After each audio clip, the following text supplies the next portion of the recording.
આપના એમએલએ ચેતર વસાવાની નેપાળવાળી કરવાની ચીમકી અને જેમાં ભાજપના એસટી સેલના પ્રમુખ ગણપત વસાવાનું નિવેદન સામે આવ્યું છે।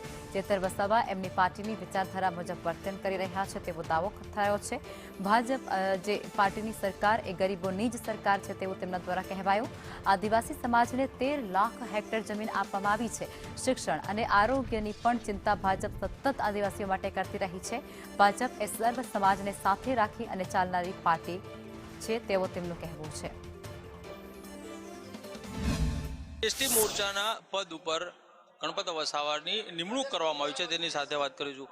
ગણપતભાઈ, આ વખતનું સંગઠન છે તેમાં સૌથી વધારે ચહેરા દલિત સમાજ અને આદિવાસી સમાજમાંથી છે અને આપને એસટી મોરચાની જવાબદારી આપી, પાર્ટી કઈ તરફ આગળ વધી રહી?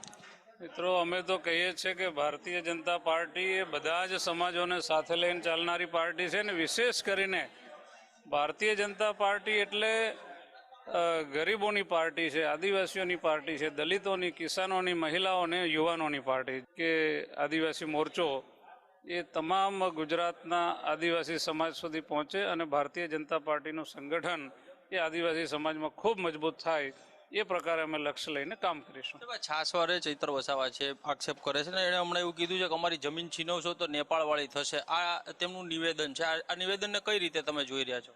મિત્રો, એમની પાર્ટી આખી અલગ છે, એમની પાર્ટીની વિચારધારા આખી અલગ છે, ભારતીય જનતા પાર્ટીની વિચારધારા આખી જુદી છે। એટલે એમની પાર્ટી વિશે, એમની વિચારધારા વિશે તો હું કંઈ ના કહી શકું કે વ્યક્તિગત દાવા, સામૂહિક દાવા, માળખાકીય સુવિધામાં 13 લાખ એકર કરતાં વધારે જંગલની જમીનો આપી હોય તો ગુજરાતની ભારતીય જનતા પાર્ટીની સરકારે આપી છે। ગામે ગામ સુધી રોડ પહોંચાડ્યા હોય તો ભારતીય જનતા પાર્ટીની સરકારે।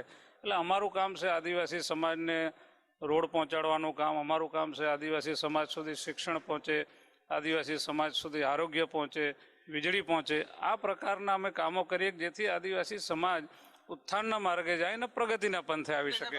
એ ભડકાવવાનો પ્રયત્ન કરે છે એવું કહી પાર્ટીનો વિષય છે, એમની વિચારધારા, એમની પાર્ટી આખી જુદી છે, એટલે એમની પાર્ટીની વિચારધારા જે હશે એ પ્રકારે કામ કરતા હશે। કેમેરામેન દિલાવર શેખ સાથે કશ્યપ જોશી, સંદેશ ન્યૂઝ, ગાંધીનગર।